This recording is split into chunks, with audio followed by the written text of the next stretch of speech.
Olá, sou a professora Juliana Araújo e estamos agora indo para a nossa próxima parte em relação ao nosso conteúdo da nossa disciplina Política e Legislação Educacional Brasileira, onde fala da historicidade da Lei de Diretrizes e Bases da Educação, da história da Lei de Diretrizes e Bases da Educação Nacional, onde a gente vai falar de todos os títulos, de grande parte, né? De todos não, mas de grande parte, dos títulos que nos interessam em relação a essa lei. Vamos falar de alguns artigos referentes ao nosso conteúdo, ao que a gente pretende aprender dentro dessa nossa disciplina. Então, a gente vai falar um pouco sobre a história da Lei de Diretrizes e Bases da Educação. A LDB.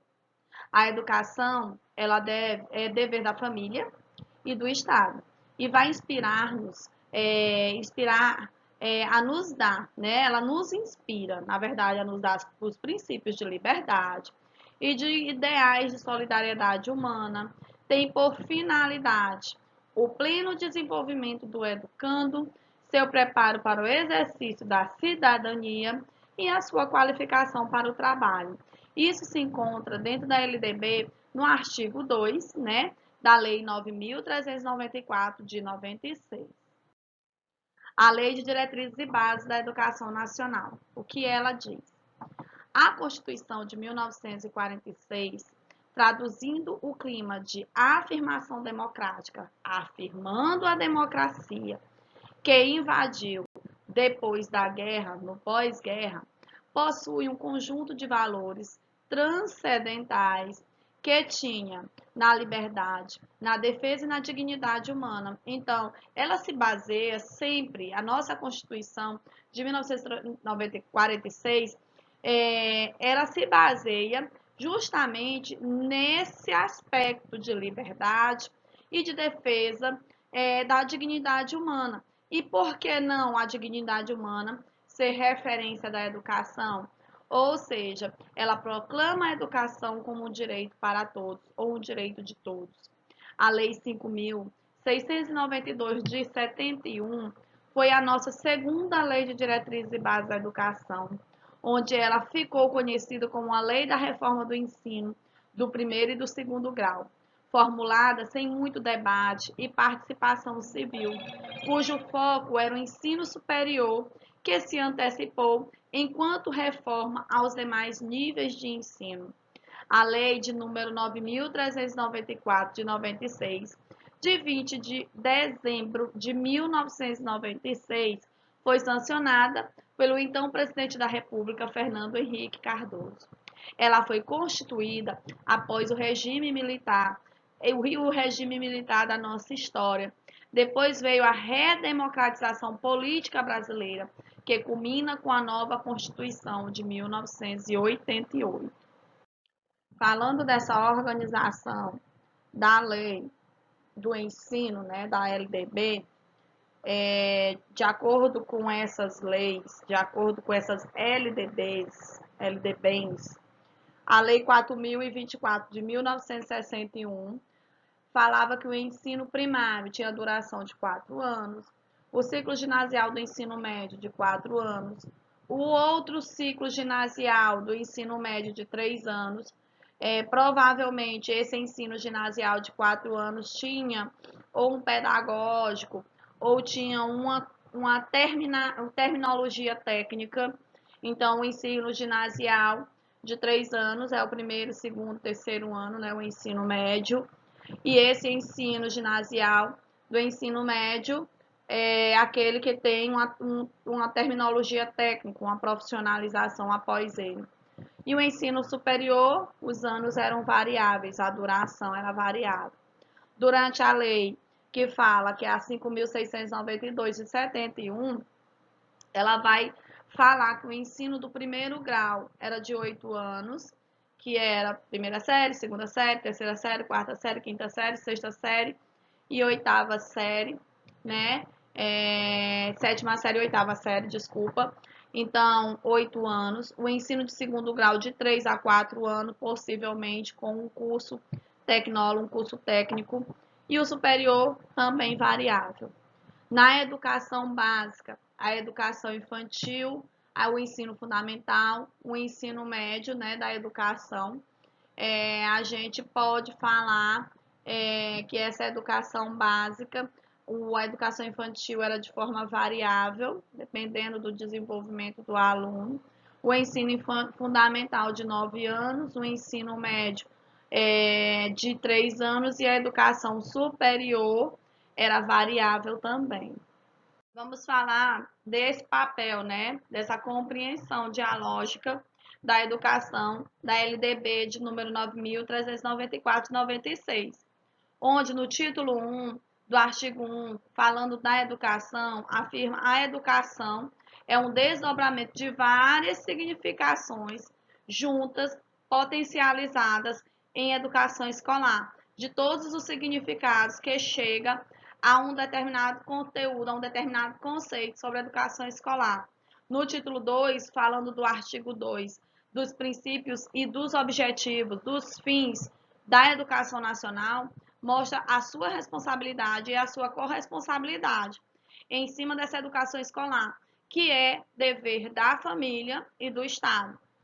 No artigo 3 desse mesmo título 2, traz os 12 princípios que conduzirão à ação do ensino e aprendizagem, onde o primeiro fala da igualdade de condições para o acesso à escola, à permanência da escola. No 2, fala da liberdade, que deve ser princípio facultativo, né, fecundo do processo de aprendizagem e autonomia, criativa e construtora do seu conhecimento.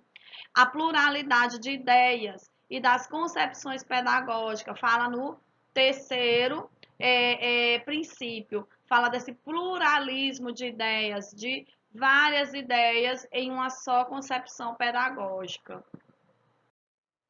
O quarto fala do respeito, à liberdade e apreço e à tolerância. No quinto, fala da coexistência de instituições públicas e privadas para o ensino, né? Gratuidade no sexto, gratuidade do ensino público em estabelecimentos oficiais. No sétimo, fala dessa valorização profissional da educação escolar. No oitavo, fala da gestão democrática do ensino público, que está na forma de lei e da legislação do sistema de ensino. O nono fala da garantia do padrão de qualidade educacional. O décimo, valorização das experiências extraescolares, né? O fora da escola também. O 11º, vinculação entre a educação escolar, o trabalho e as práticas sociais, o que eu faço fora. O 12º, consideração com a diversidade étnico-racial. No título 3, no artigo 4, que fala dos direitos à educação e do dever de educar, consta que o Estado tem o dever de garantir a educação básica e gratuita a todos os brasileiros, desde a educação infantil até o ensino médio. E isso coloca também, né, que dentro da educação infantil até o ensino médio, o ensino fundamental. O artigo 5º, o 6º e o 7º desse mesmo título 3 coloca que a educação ele é um direito público, um direito subjetivo e caso seja negado qualquer pessoa sozinha ou em um colegiado e ou ainda junto ao Ministério Público, ela pode reclamar junto ao poder público em relação a essa proibição, né? Essa não gratuidade, esse não direito à educação básica. No título 5, no título 4 do artigo 8, fala da organização da educação nacional, onde cabe à União coordenar a política educacional, legislando sobre as diretrizes básicas, repassando os recursos e agindo de uma forma complementar com ações do campo do direito e da educação. No artigo 9º, 10º, 11º e 12º do título 4, fala que compete a cada ente federado e à escola a elaboração de um Plano Nacional de Educação, a definição de formas do regime de colaboração entre esse sistema, baixar normas complementares e organizar e ofertar níveis de modalidade de ensino, etc. Está tudo na lei, está tudo tão esclarecido, não sei por que não se segue, não sei por que não segue os títulos correspondentes ao seu patamar educacional, ao seu esforço educacional, não é? O artigo 13 do título 4 ainda faz um reforço, né? Reforça o que compete ao professor em sala de aula, inclusive zelar pela aprendizagem dos seus estudantes.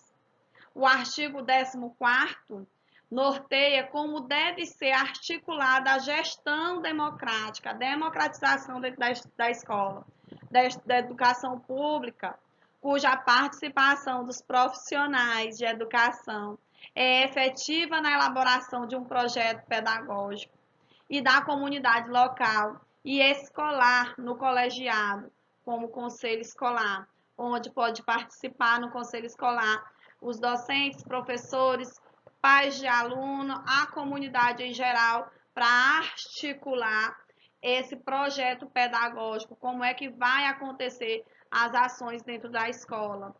No artigo 15º do título 4, fala que indica cada sistema de ensino, ente federado, deve progressivamente assegurar a autonomia pedagógica, administrativa e financeira à escola, tá? Ela deve, o município, o estado e a União, ela deve garantir essa autonomia pedagógica, administrativa e financeira, onde quem está na direção tem essa liberdade, né? Juntamente com o conselho escolar, de criar essa autonomia pedagógica, de ser independente com o seu ensino, não fugindo da lei. As ações administrativas também cabem a esse diretor e a financeira, né? Ele é que vai utilizar da melhor forma, desde que seja voltado para as ações pedagógicas, as ações estruturais da escola. O título 5 fala dos níveis e das modalidades da educação e ensino. Isso no capítulo 2, onde fala da educação básica, seção 1, falando das disposições gerais dessas modalidades. No artigo 1º, no 2º, o artigo 22 faz um reforço sobre a finalidade da educação na escola. Qual é a finalidade do processo educacional, daquele ensino? O artigo 23 expõe as formas de organização de cada ente federativo, como é que se organiza a União, como é que se organiza os estados e os municípios. Deve escolher para direcionar seu sistema de ensino. Então, cada estado escolhe o seu secretário, né? Cada secretário escolhe o seu diretor. Então, são indicações voltadas para melhor administração, para o melhor direcionamento do ensino, e assim sucessivamente. No município também não foge a regra. No artigo 25, com o artigo 3º do título 5, são polêmicos porque retomam ao 9º princípio, que garante o padrão de qualidade de ensino. O artigo 28 chama-se a atenção apenas para o fato de que as políticas públicas ainda é desconsiderada no planejamento de ensino da educação, isso na educação do campo, para as escolas da zona rural do país. Então, essas ações de políticas públicas de interesse, de desenvolvimento dessa educação, está ainda sendo desconsiderada no planejamento educacional. A seção 2 desse título 5 fala da educação infantil, que ganha status da etapa da educação básica e tem praticamente a mesma regra do ensino fundamental, exceto a forma de avaliar e a frequência escolar. Na seção 3, o artigo 33 fala do ensino fundamental, onde o ensino religioso é de matrícula facultativa, mas é parte integral, integrante dessa formação básica e compõe o currículo escolar. A seção 4 do ensino médio e a seção 4A, que fala da educação profissional e técnica do ensino médio, falando de duas modalidades. Observa-se que a partir de 2008, o sistema de ensino constata a necessidade dessa profissionalização aos jovens e adolescentes recém-concludentes do ensino fundamental ou que fazem o ensino médio, vinculando-se assim a profissão técnica a essas etapas escolares. Na seção 5 do artigo 37 e do artigo 38, a gente fala da educação de jovens e adultos, onde observa-se que essa modalidade de ensino é destinada àqueles que não tiveram acesso ao ensino ou não puderam dar continuidade ao estudo na idade adequada.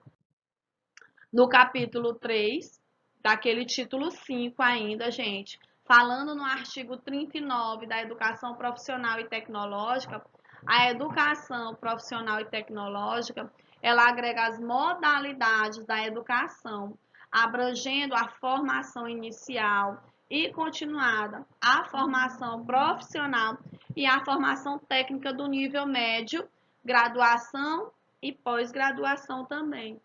Artigo 40, 41 e 42 faz um mencionamento, menciona que a educação profissional ela pode ser desenvolvida através do ensino regular em instituições especializadas ou até mesmo no ambiente de trabalho. No capítulo 4 do artigo 43, ainda no título 5, fala da educação superior. Menciona que a educação superior ela deve formar cidadãos para diferentes áreas do conhecimento, incentivando a pesquisa científica, incentivando isso com a finalidade de desenvolver o que é a ciência e a tecnologia. O artigo 44, o artigo 45, 46 e 47 menciona que a educação superior ela deve ser aberta a todos os candidatos que desejam entrar, sendo que eles já tenham concluído o ensino médio. E o seu ingresso no ensino superior será através de processo seletivo, classificatório, ensino, um seletivo. O artigo 48 e 49 do título 5 menciona que os diplomas dos cursos superiores terão validade no território nacional, uma vez que reconhecido, e quanto aos diplomados estrangeiros, serão revalidados por universidades públicas, A revalidação é o reconhecimento daquele título, daquela diplomação no território nacional, ou o nosso título em outro território. Eu sou médica aqui, quero ser médica no Paraguai, eu tenho que levar todos os meus documentos para revalidar meu documento para me poder atuar como médica também no Paraguai. Capítulo 5 do título 5, artigo 58, fala da educação especial. Consta que é um avanço dos educandos com deficiência de estar em uma sala de aula de ensino regular. O título 6 do artigo 62 dos profissionais de educação trata dessa necessidade que o MEC teve de ofertar formação inicial e continuada para os professores do ensino básico em 2007, através de uma política nacional de formação de profissionais da educação, através do Plano de Desenvolvimento de Educação, chamado de PDE. No título 7 do artigo 68 ao 77 dos recursos financeiros da escola, trata-se dos recursos financeiros exclusivos e pertencentes ao Fundo de Manutenção e Desenvolvimento da Educação Básica e da valorização dos profissionais de educação, conhecido como Fundeb. No título 8 do artigo 79, o 78 ao 79 das disposições gerais, dispõe dos programas de assistência aos índios, né, aos indígenas, objetivando a recuperação das memórias históricas e dando a valorização da língua e a formação pessoal destinado à comunidade indígena. No título 9º, no artigo 87 das disposições transitoriais, menciona o encaminhamento do Plano Nacional de Educação ao Congresso com meta para os próximos 10 anos. Falando desse preceito da política educacional brasileira, a gente vai falar das PCNs, das DCNs e da BNCC. Uma leve pincelada, né? Só para a gente ter esse entendimento do que realmente se passa dentro dessas políticas. Os PCNs, Parâmetros Curriculares Nacionais, eles são diretrizes elaboradas para orientar os educadores por meio de uma normatização, por meio de normas, de alguns aspectos fundamentais, né, inerentes que concernem a cada disciplina, que é direcionada a cada disciplina. Os PCNs servem como norteador para os professores, dá um direcionamento para os professores, coordenadores e diretores, que podem adaptá-los a peculiaridades locais, a cultura daquele local, né? A especificidade de cada ambiente. As PCNs, elas regulamentam os parâmetros, modelos e orientam para a criação de currículos de cada escola, se tornando, de certa forma, facultativo. Este documento ele foi criado por instituições do ensino superior e pelo MEC, Ministério da Educação. As DCNs, Diretrizes Curriculares Nacionais, elas são normas obrigatórias, tá? São diretrizes, direcionam para a educação básica, que orienta esse planejamento curricular da escola e do sistema de ensino. Eles são discutidas, concebidas e fixadas pelo Conselho Nacional de Educação, o órgão maior, Conselheiro de Educação. As DCNs são diretrizes que indicam o caminho, que indica a direção, trazendo os princípios para a formação dos valores de cada indivíduo, com respeito às diversidades e especificidade de cada aluno. Aí entra também as características de inclusão também, tá, gente? Cada característica do indivíduo, a forma de aprender do indivíduo. Então, são normas obrigatórias. Então, a escola da ensino básico, a educação básica, né, no caso, ela tem que ter esse planejamento escolar, esse direcionamento obrigatório, sendo discutida por esse Conselho Nacional de Educação e chegando a um fim para que haja esse direcionamento. A Base Nacional Comum Curricular, BNCC, ele já é um documento de caráter normativo, ele tem norma, que define o conjunto orgânico e progressivo de aprendizagens essenciais que todos os alunos devem desenvolver ao longo das etapas e modalidades dessa educação básica.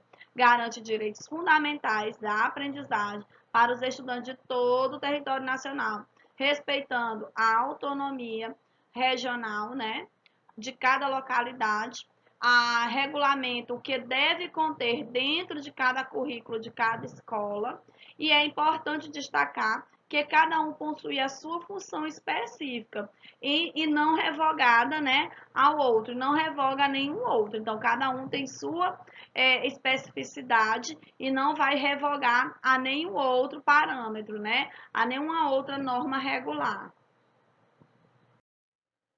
A política educacional falando sobre seus financiamentos, o financiamento das políticas educacionais do Brasil, 2 fundos controlam os recursos de educação, que é o Fundeb, um deles, onde o Fundo Nacional de Educação Básica e a Valorização dos Profissionais de Educação, indica que o Fundeb deve ter uma vida útil de 14 anos, devendo vigorar, né, vigorou agora em 2020, vai vigorar em 2014 novamente, 2014. É um fundo contábil e composto praticamente em sua plenitude pelos recursos derivados dos impostos e das transferências do Estado e do Distrito Federal e dos municípios atrelados à educação por força do artigo 212 da Constituição Federal.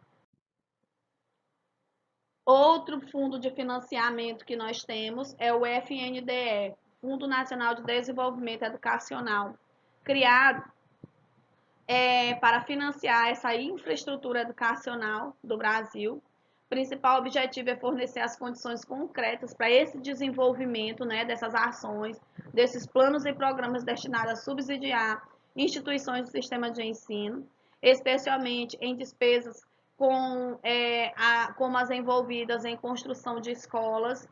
Os recursos são totalmente do salário educação, que é redistribuído para as escolas e sistemas de ensino através de programas como a alimentação escolar, como o caminho da escola, que é através de ônibus, barcos, bicicletas, né, que foram doados às escolas para que os alunos pudessem ter o acesso, chegar até o ensino. Agora a gente vai falar dessa política de avaliação, especificamente da avaliação da educação nacional, de que forma a gente pode vir avaliar, né? E essas avaliações, elas são com obrigatoriedades para a gente medir a educação do país, para a gente saber como é que funciona, como é que está a mensuração dessa educação no país. Vamos lá, vamos falar desse sistema de avaliação da educação básica, que é o SAEB. Ele tem como principal objetivo avaliar a educação básica brasileira, oferecendo informações que vão possibilitar essa melhoria, essa compreensão de alguns fatores que influenciam o desempenho dos estudantes nas disciplinas em anos avaliados e faz essa contribuição para a melhoria da qualidade dos sistemas de ensino e para a universalização do acesso à escola. Nós temos a Avaliação Nacional de Educação Básica, chamada de ANEB, que é aplicada para estudantes da rede pública e da rede privada do país, em áreas urbanas e áreas rurais, matriculados da 4ª série, 5º ano, 8ª série e 9º ano do ensino fundamental e no 3º ano do ensino médio. A Avaliação Nacional de Rendimento Escolar, chamado ANRESC, também denominada Prova Brasil, é uma avaliação censitária para estudantes de 4ª série, 5º ano e 8ª série e 9º ano, ou 9º ano, né, do ensino fundamental, regulada às escolas públicas das redes municipais, estaduais e federais. A Avaliação Nacional de Alfabetização, a ANA, ela é uma avaliação censitária para os estudantes de 3º ano do ensino fundamental das escolas públicas regulares, com o objetivo principal de avaliar os níveis de alfabetização e letramento da língua portuguesa, da alfabetização matemática, né, da alfabetização matemática e das condições de oferta do ciclo de alfabetização nas redes públicas. Outra forma de avaliação, nós temos o ENAD, que é o Exame Nacional de Desenvolvimento de Estudantes, e componente, né, do Sistema também Nacional de Avaliação da Educação Superior, que é o chamado SINAES, e tem por objetivo avaliar os cursos e seus projetos formativos por meio do desempenho de estudantes. A cada ano, o Ministério da Educação define uma área que será avaliada pelo ENAD, pelo esse Exame Nacional de Desempenho do estudante do ensino superior, com o objetivo de produzir essas informações sobre o rendimento de cada aluno em relação aos conteúdos que foram programados nos cursos de graduação, o desenvolvimento de suas competências em relação a esse curso, as suas habilidades, suas necessidades, o seu aprofundamento na formação profissional e formação geral, e o nível de atualização dos estudantes em relação à realidade do país em relação à realidade do mundo. Esse exame é composto por prova, por questionários de impressões do estudante sobre a prova, questionário do estudante e questionário do coordenador do curso para saber o desempenho de cada curso. O Enem é o Exame Nacional do Ensino Médio, foi criado em 1998, atualmente é uma prova com um aspecto indisciplinar e ele pode ter uma adesão voluntária, ele tem como foco avaliar o estudante. A Provinha Brasil, ela é um instrumento de diagnóstico criado pelo Ministério da Educação em 2008 que possibilita esse monitoramento dos processos e resultados de alfabetização de crianças do segundo ano do ensino fundamental de escolarização em escolas públicas brasileiras. A aplicação da Provinha Brasil é de responsabilidade de cada município e os resultados que ficam na escola permite essa análise da aprendizagem dos alunos, dos estudantes pelo professor e as intervenções imediatas, né? Então, o professor tem uma mensuração, vê qual é a capacidade, qual é o nível de aprendizagem e ele mesmo pode fazer essa modificação.